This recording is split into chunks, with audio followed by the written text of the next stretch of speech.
54 GB की जांच करके आई है।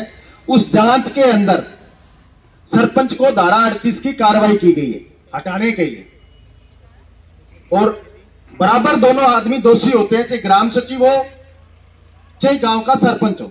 अगर मैं गलत करूंगा, अगर मेरी ग्राम पंचायत में गलत होगा तो जांच करने वाली कमेटी ईमानदारी से जांच करेगी। अगर मैं गलत होगा तो मेरे को रिकवरी भरनी पड़ेगी।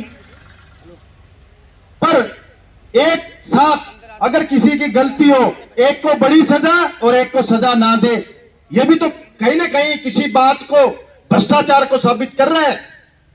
इस बात को लेके हम साथी वीडियो साहब के मिलने के लिए गए कि मीटिंग खत्म हो गई, वीडियो साहब उधर रेस्ट रूम में बैठे हैं।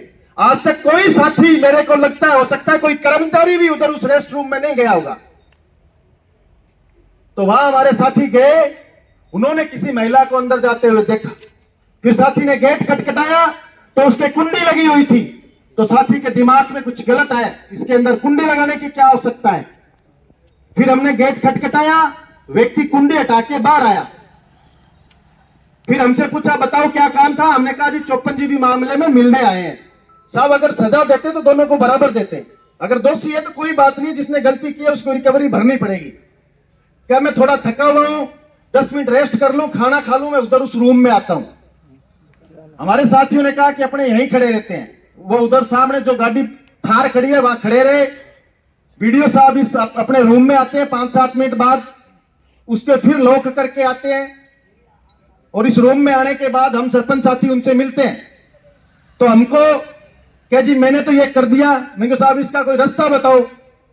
इस बात के लिए कहा कि 5 महीने बाद ये यूनियन मुंह उठा के आ जाती है। इस तरीके से अभद्र व्यवहार किया तो सारे साथी हम खड़े होकर बाहर आ गए। उसके बाद वो कुछ बड़बड़ाते हुए वापस उस रूम में गए। हम सारे वहां खड़े थे, उस रूम में घुसे, 1 या 2 या 3 मिनट हो सकता है। उसके बाद वापस आए, फिर लॉक किया, गाड़ी स्टार्ट की, भाग गए।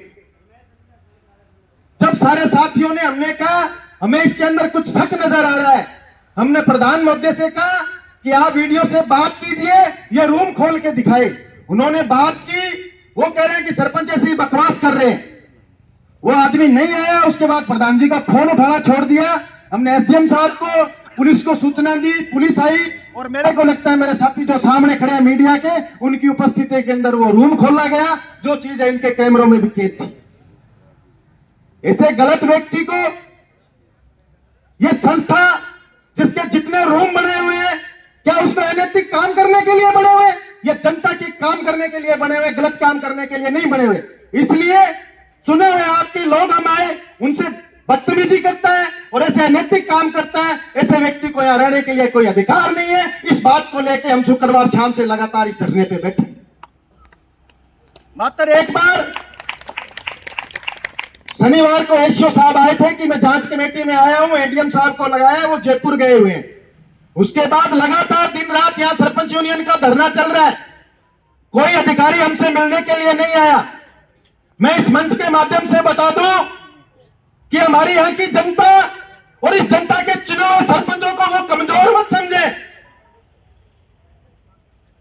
जल्द से जल्द इस बात का निर्णय करें, इस चरित्रहीन व्यक्ति को यहां से हटाने का काम करें, निलंबित करके इसका कार्यालय जयपुर लगाएं, वरना हम आने वाले दिनों में हमारी यूनियन से राय लेके, हमारी जनता से राय लेके कुछ बड़ा खड़का करेंगे। इसके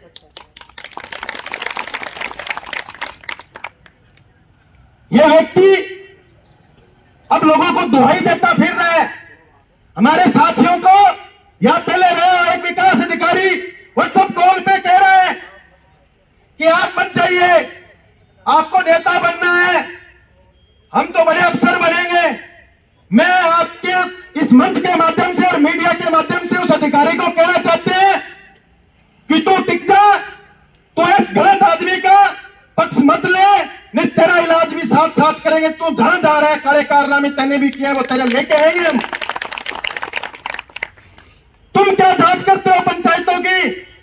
हमारे पास ऐसे लोग बैठे हैं जो आपकी जांचें भी करवाएंगे। कुछ लोगों को यह कहते हैं कि ये सामान्य के लोग हैं, अपने एससी वालों को इस सीट पे देखना नहीं चाहते, इस तरीके का वो लोग फोन कर रहे हैं।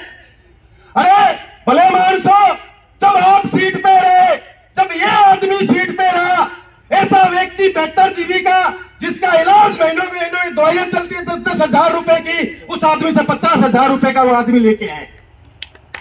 दवाई के पैसे नहीं थे उसके पास। हर आदमी को ढा के लूटने का यह प्रयास कर रहा है, हर सरपंच को लूटने का प्रयास कर रहा है। अरे तू इन लोगों को लूटेगा, तू भ्रष्टाचार की खुली छूट देगा क्या इन लोगों को? तो ईमानदारी का पाठ पढ़ा, अगर गलत है तो उनको गलत बता, सही है तो सही बता। इस तरीके से इस भ्रष्टाचारी आदमी को हम आपके माध्यम से कहते हैं प्रशासन को जल्द से जल्द हटाने का काम करें। हमारे इलाके के संघर्षशील और जुझारू साथी हमारे बीच आए हैं, वो भी हमें मार्गदर्शन देंगे। इसलिए बहुत बहुत धन्यवाद।